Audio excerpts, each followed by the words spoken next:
18호 태풍 미탁이 동해로 빠져나가면서 큰 고비를 일단 넘긴 것으로 보입니다. 예, 김승배 한국기상산업협회 기상본부장과 조금 더 자세하게 알아보겠습니다. 예, 어서 오십시오. 예. 네.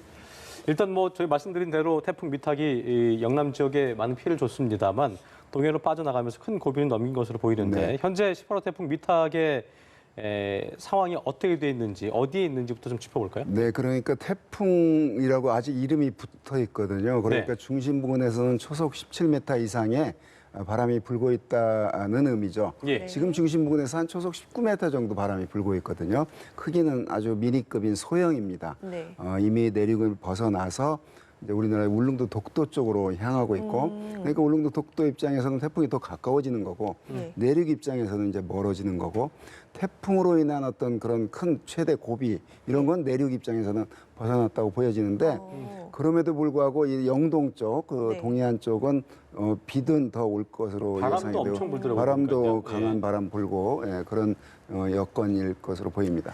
그럼 지금 내륙은 일단 고비는 지났다라고 말씀을 네. 해주셨는데 그렇다면 우리나라를 완전히 벗어나는 태풍의 소멸 시점은 언제로 전망해 볼 수 있을까요? 그러니까 지금 이 시점에서 앞으로 울릉도 독도를 지날 것으로 보이고요. 그러니까 네. 울릉도에 도달하기 전에 태풍의 그 어떤 그 이름을 이제 끝나지는 않을 것으로 보입니다. 울릉도 독도를 지나고 나서 예. 더 먼 동해상에서 온대성 저기압으로 약화될 그럴 가능성이 높습니다. 왜냐하면 이미 태풍으로서는 견디기 힘든 조건 속에 들어왔거든요. 네. 동해 바닷물도 차갑고 또 그 상층의 공기도 차갑기 때문에 또 내륙을 지나면서 그 마찰력에 의해서 태풍의 힘을 이룰 대로 잃었는데도 불구하고 우리가 지금 알고 있는 그런 네. 그 피해가 네. 발생을 하는 걸 보니 역시 태풍의 위력은 대단하구나 이걸 느낄 수 있었습니다. 저희가 볼 때는 이제 말씀하신 것처럼 내륙에 들어오게 되면 태풍의 세력이 약화되기 때문에 그만큼 어떤 피해가 더 커지지 않길 바라는 네. 상황인데 이번엔 봤더니만 바람도 약해진 것 같지가 않고 네. 보니까 비가 엄청 왔더라고요. 네. 비가 전국적으로 얼마큼 내린 거예요? 많은 곳은 그 울진에서 한 550mm 정도 내렸거든요. 네. 그러니까 이제 이 태풍 자체에서 내린 비라기보다는 예. 태풍이 해남 부근에 상륙해서 울진 부근으로 지나면서 반시계 방향의 태풍의 순환에 의해서 네. 동해안 지역에 동풍을 만들었거든요. 자, 이 동풍을 만들어서 이 영동 지방에 동풍이 불게 되면 백두대간이라는 높은 벽이 있지 않습니까? 네. 동풍에 의해서 이 공기가 강제로 상승하게 되고 그래서 비구름이 더 그 지역에만 유난히 더 발달을 하게 되거든요. 네. 태풍이 지날 때 한라산 부근에 많은 비가 오는 이치나 똑같은 거죠. 그래서 2002년 태풍 루사 때 네. 그런 동풍 효과로 강릉에 하루에 870.5mm의 어마어마한 비가 내렸거든요. 이번에는 그거와 정도의 위력적인 동풍 효과는 아니지만 네. 역시 3일에 걸쳐서 울진에 500mm가 넘는 비, 삼척에 한 400mm가 넘는 비 이런 걸로 인해서 이 지역에 철도가 이탈되고 탈선되고 이 정도인데 또 역시 인명 피해가 났고요. 네. 집이 무너지고 이런 피해들 났는데 이번 피해 특징이 바람이 기록을 깨거나 이런 정도로 바람이 굉장히 위력적인 그 태풍은 아니었고 네. 태풍급으로서는 그 유지할 수만한 초속 30m 이상의 바람은 불었지만 아까 말한 그 동풍 효과에 의한 이 네. 동쪽 지방에 울산에서부터 시작해서 강릉까지의 많은 비 이게 특징이라고 말할 수 있겠습니다. 그렇군요. 네, 그럼 지금 남부나 제주도보다 동해안에 비가 더 많이 내린 이유가 동풍 때문이다 이런 그렇습니다. 말씀이시죠? 예, 그렇다면 지난 17호 태풍 타파랑 비교를 해봤더니 이번 태풍의 피해가 조금 더 크다 이런 분석이 있던데 특별한 차이점이 있을까요? 그 타파는 중심이 제주도 동쪽을 지나서 그러니까 우리나라 내륙 전체 입장에서 보면 멀리 갔다는 얘기예요. 네. 그 대한해협 스시마 지나서 그 부산 동쪽 바다로 지나갔는데 자 그러면 어찌됐건 우리나라 입장에서 보면 태풍의 중심에서 더 그만큼 멀어져 있거든요. 네. 이 태풍 미탁은 중심이 해남 부근 관통해서 우리가 여러 도표에서 봤듯이 울진을 향해서 그대로 갔기 때문에 네. 중심에서 가까운 쪽이 우리나라 내륙이 많이 포함이 됐었죠. 네. 그러니까는 이제 그 태풍의 중심권에 가까운 면적이 타파보다 더 많았다, 더 넓었다 이렇게 보여집니다. 어쨌든 내륙 지역의 영향이 더 많았다. 타파에 비해서는. 그렇기 때문에 이번에 피해도 좀 더 컸던 것 같고요. 뭐 그런 것 같습니다. 네. 예. 고비를 넘겼다고 저희가 말씀을 드리긴 했습니다만 아직까지 태풍의 영향을 받고 있는 지역이 있을 것이고 저희가 1시간 전에 그 강원 지역에 이상현 기자 연결했을 때도 보니까 바람이 엄청 불어서 네, 삼척 지역에 강풍주의보도 발령됐다고 하는데 네네. 홍수특보도 아직 풀리지 않은 곳이 있고요. 가장 주의해야 할 지역이 어디일까요? 너무 지금 뭐 상황에서? 울릉도 독도고요. 네. 더 중심에 가까워지니까 네.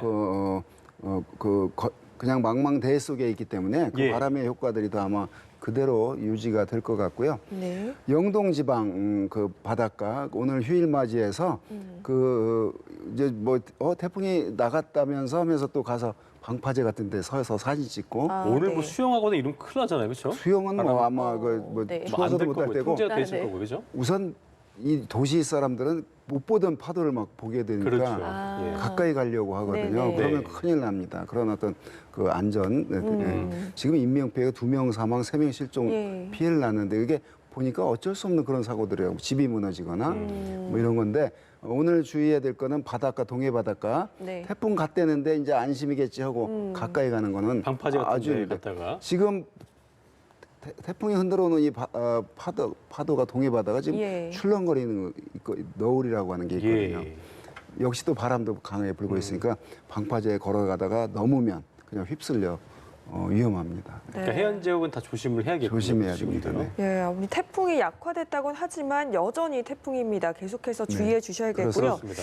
예, 올해 유난히 태풍이 참 많습니다. 네. 지금 벌써 7개나 우리나라를 강타를 했다고 하는데 이렇게 낮게 태풍이 한반도를 강타하는 이유가 있을까요? 전체적으로 1년에 7개를 영향을 줬던 해는 1950년도 있었고 59년도도 있었습니다. 과거에도. 그런데 올해가 좀 특이한 게 9월과 10월.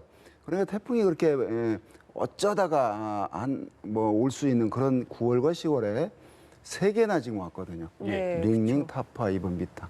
그게 좀 특이한데 그 원인을 보면 태풍이 아무리 발생을 하더라도 우리나라까지 올 수 없는 그런 여건이면 조건들, 안 오게 되는데 네. 이번엔 태풍의 그 북태평양 고기압이라고 하는 네. 그 세력이 이례적으로 강하게 오랫동안 버티고 있었다. 그래서 태풍이 우리나라 부근에 접근했을 때 당연히 북태평양 고기압 가장자리를 통로를 따라서 왔다. 그래서 태풍의 길이 우리나라 쪽으로 열렸다. 이제 이렇게 표현을 하던데 그렇기 때문에 9월과 10월이 8월보다 더 많을 수가 통상 많지 않은데 네. 올해는 3개나 많은 가을 태풍이 많은 그런 해로 기록이 될 것 같은데 그 원인이 북태평양 고기압 세력이 예. 버티고 있어서 태풍은 길을 만들었다 이렇게 보여집니다. 그 말씀하신 것처럼 북태평양 고기압 따라서 이제 열대성 저기압의 가장, 성질이기 네, 때문에 네, 네. 그 가장자리로 따라가잖아요. 네. 고기압이 지금 놓여진 상태로 본다면 네. 이 10월 이후에도 또 다른 태풍이 올 가능성을 저희가 어떻게 예상해 봐야 될까요? 태풍 발생 지역에서는 또 분명히 발생을 할 겁니다. 네. 올해 이게 18호 태풍이기 때문에 통상 1년에 한 27개에서 28개 태풍이 발생을 하는데 이게 18개니까 앞으로 평년값 정도에 발생한다면 한 10개 정도가 분명히 더 발생을 이제 12월 달까지 할 네. 겁니다. 그런데 이제 11월, 12월 달 가서 우리나라까지 오기는 분명히 어렵고요. 앞으로 열흘 이내, 적어도 보름 이내에 만약에 태풍이 발생을 하면 이 북태평양 고기압 세력이 급작스럽게 약해지지 않는다면 네. 올 그런 아까 말한 북태평양 고기압 때문에 올 가을에 태풍이 여러 개 왔으니까 네. 그래서 앞으로 이게 미탁이 절대 올해 마지막 태풍이 아니다. 네. 이렇게 말씀드리고 싶습니다. 어쨌든 마음을 놓지 말고 예의주시해야 되겠다는 네. 말씀이었습니다. 네. 예, 지금까지 김승배 한국기상산업협회 본부장과 함께 태풍 미탁 관련 얘기 자세히 나눠봤습니다. 오늘 말씀 고맙습니다. 네. 고맙습니다.